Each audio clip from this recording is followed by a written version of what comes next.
Alright guys, welcome to Next Gen Rugger. So this week we're going to be looking at the Eastern Sharks All-Star Fantasy Draft winners.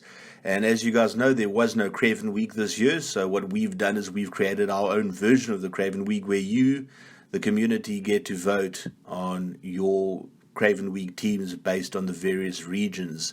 And as mentioned, we are focusing on the Eastern Sharks today. So if you're new to the channel, please don't forget to click that subscribe button as well as bell notification. And as soon as new videos are released, you'll be the first to know.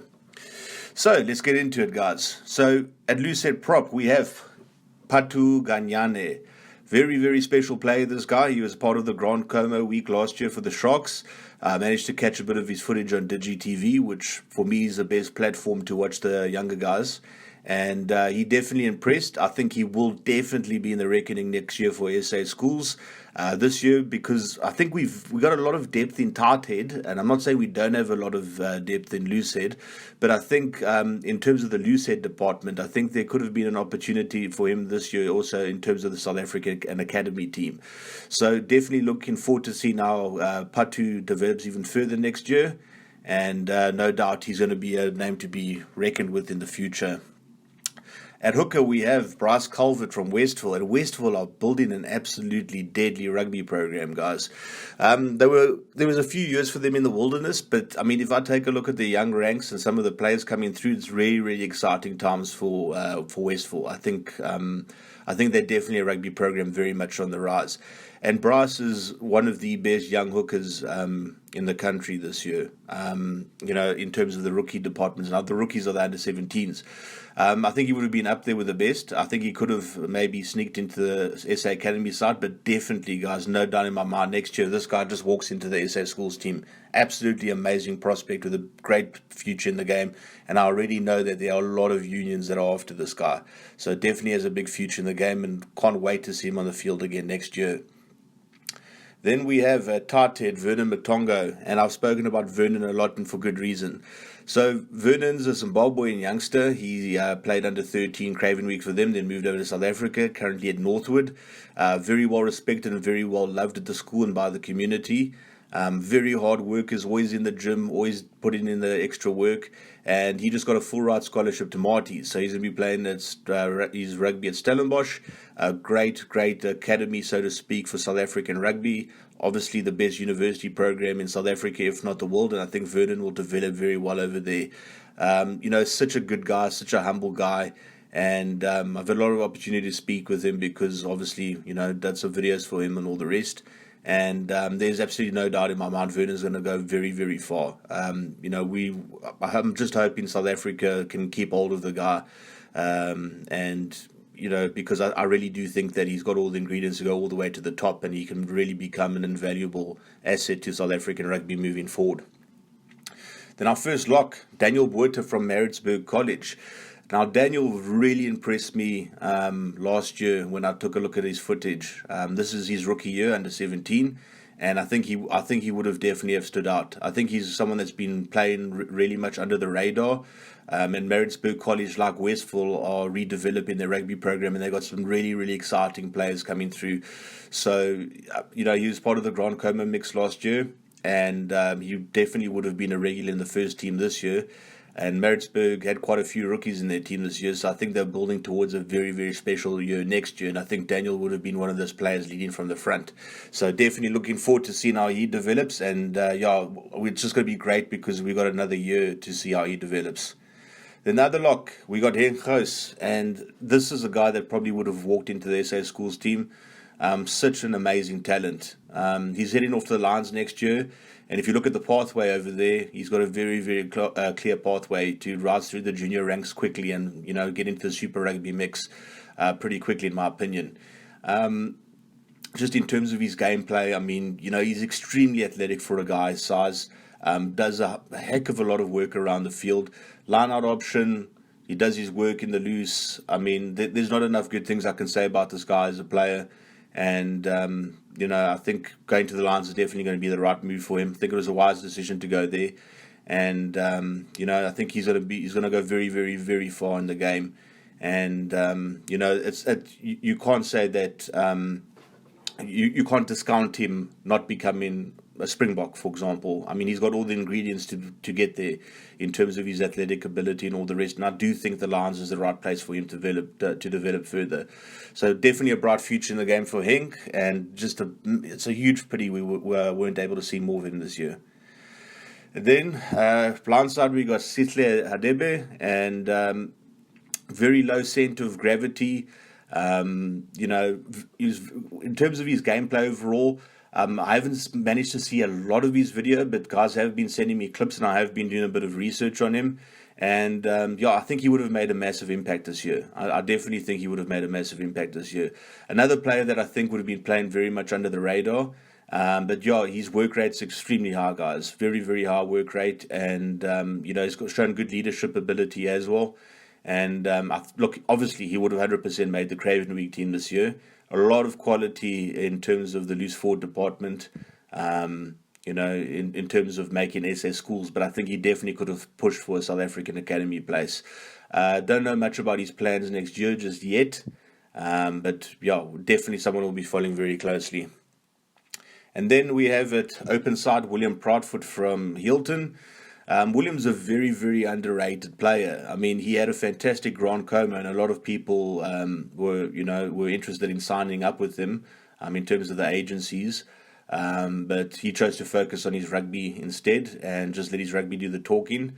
And as far as I'm aware, he has committed to the Sharks, and I think he's on the right track there.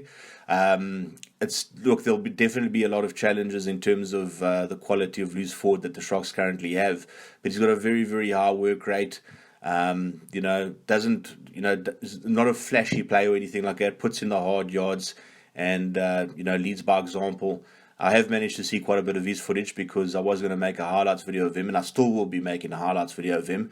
But I really like his style of play. I think it's very, very consistent, if I can say it like that.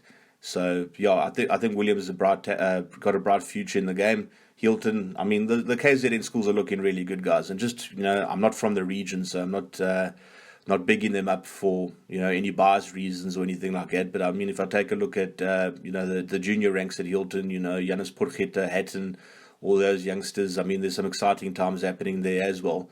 And I think William would have had a standout year this year. I really do believe he would have had a standout year, because I just think that Hilton team would have defied expectation. I was absolutely shocked at their opening victory of the season, and I think it would have put them in good stead for the future going forward. Then we have at 8th man Mas Fierro from Kersney. And if you school in the KZN area or you follow rugby in the KZN area, you would know about Mas Fierro. He's a beast, guys. He loves the physical side of the game. I like his attitude on the field. Where some guys quietly do their work and do the basics. Mas is just all over the place, and he loves to crunch into guys, and he also the psychological game. Because I did a video for him, so I watched him carefully. I think that what I really like about him is the psychological side of the game, where he really gets in the guys' faces. He takes them out of their comfort zone, and he basically almost like a Sean Fitzpatrick, if I can say it like that. He basically gets in their face, bounces them, tackles them hard, lets them know that he's done it, and they focus on him more than they focus on the game. And he takes them out of the game. Like psychologically, he takes them out of the game. And I really like that aspect of his play. Now, he's got an EU passport, so I think I'm hearing rumours that he might have a club contract offer in the UK. Maybe he can go to Italy as well. I don't know.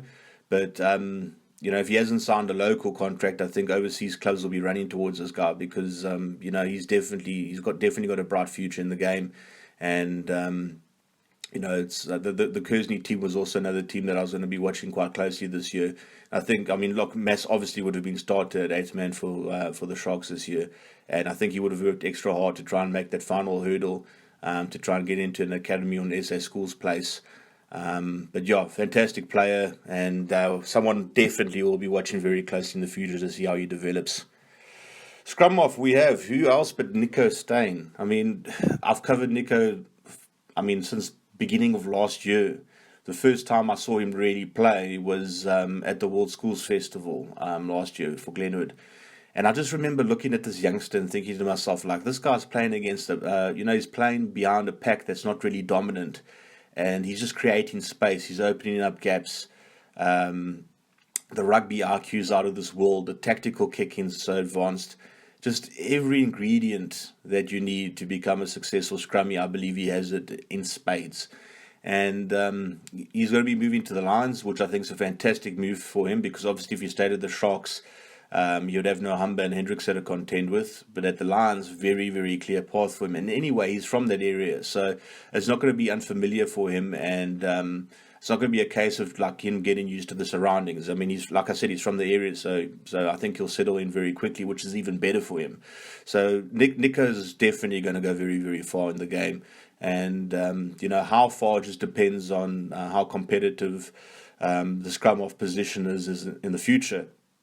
Because, there was a couple of years where we really struggled with quality scrum halves. But if I look at the junior ranks, I just think we got so much quality coming through.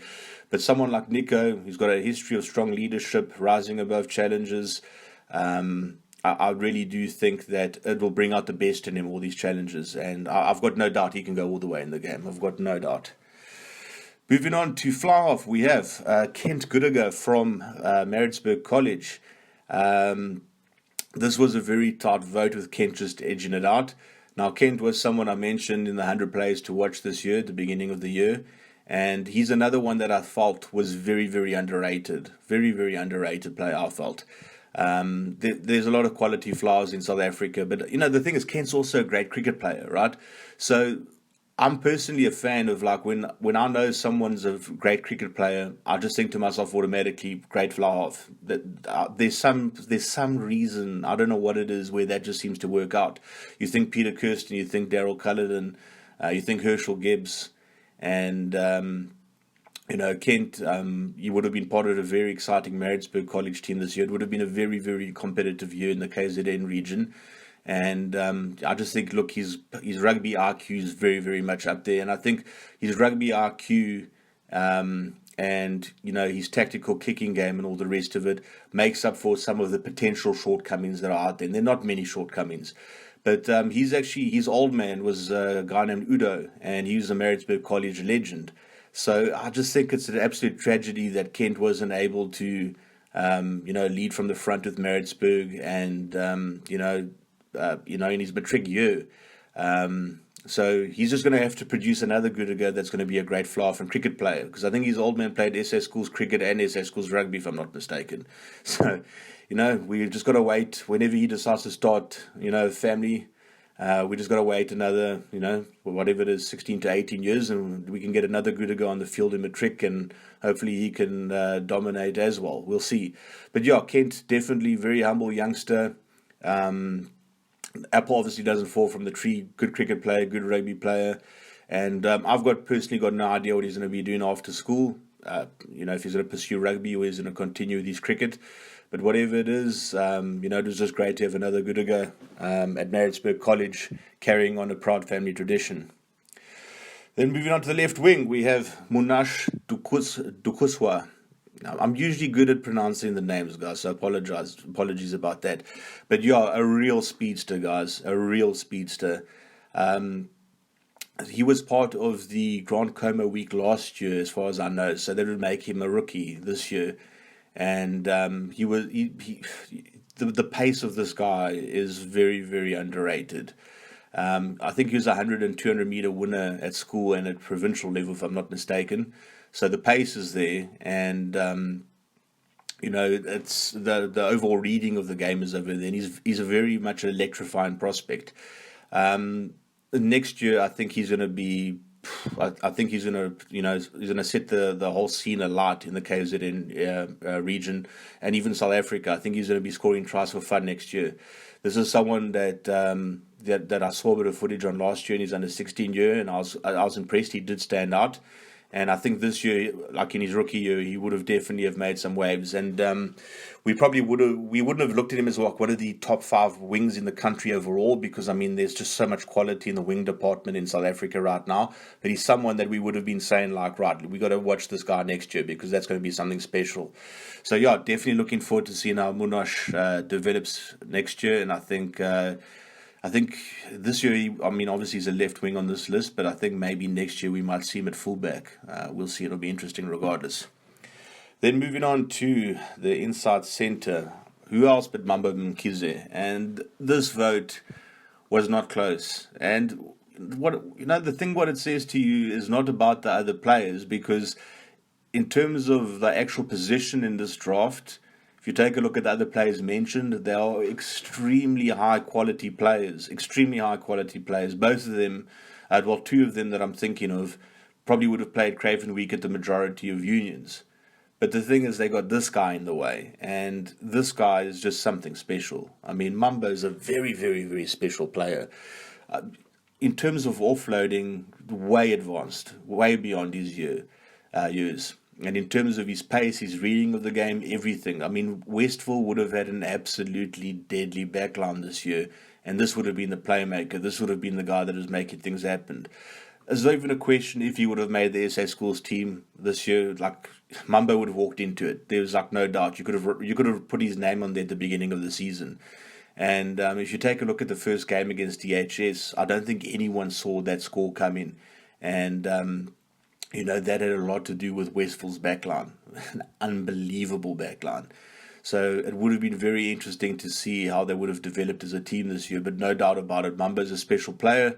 He's going to be continued rugby education with the Sharks. They stayed in the region, which is fantastic. And I really do believe that he could become a part of the reckoning for the SA Under-20 squad next year. I really do believe that. That's how much I rate this guy. There's not many guys I think that can come straight out of school and play SA Under-20. He's one of those guys. I really, really rate this guy. And I think he's got a massive future in the game. And if he continues with his attitude, with his work rate, he's going to become a Springbok. He's going to become a Springbok if he carries on this way. So you just remember the name. We'll talk in 4 or 5 years' time when he pulls on that green and gold jersey, and I can say, I told you so. Moving on to outside centre, we have Ndumiso Dludla. And this was a very tight vote, but I was actually quite happy that Ndumiso won it, because the Piet Retief boys have been hassling me since the start of the year. Non-stop messages from the guys in the Mpumalanga region, and to have a guy from Mpumalanga on this list that includes KZN and Mpumalanga schools was just fantastic. And it was, like I said, it was a very tight vote. But I think the whole of the community there at Piet Retief got behind this vote, because traditionally you would think guys from the much bigger schools would be on, as has been in the case with the previous players mentioned on this list.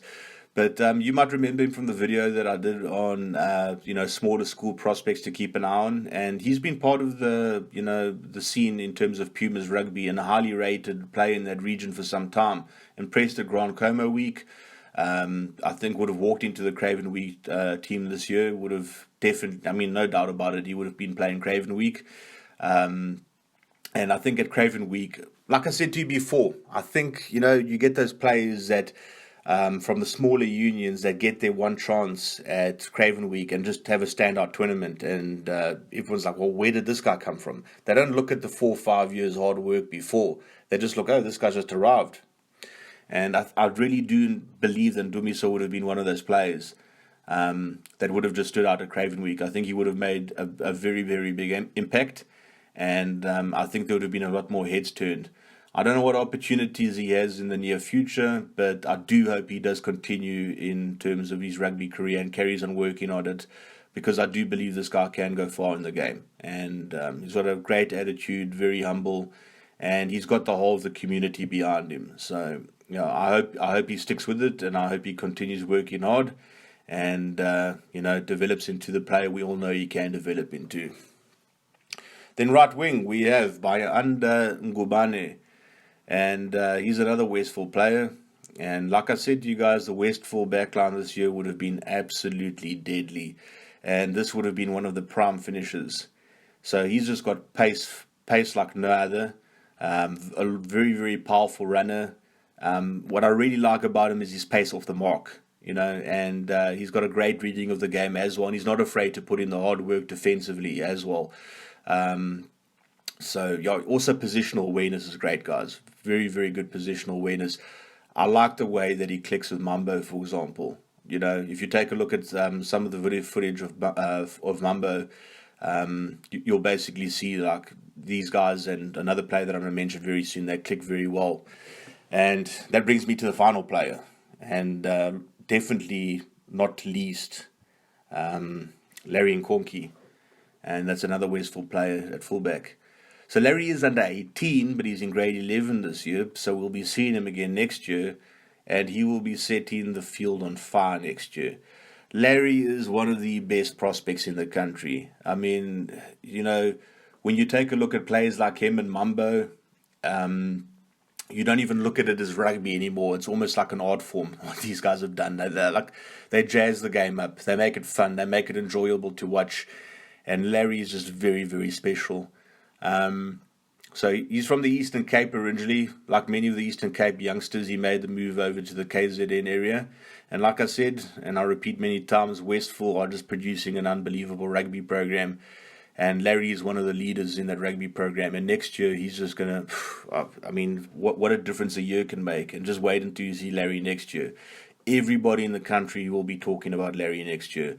I think this would have been a breakout year for him. Yeah, he was great last year, don't get me wrong.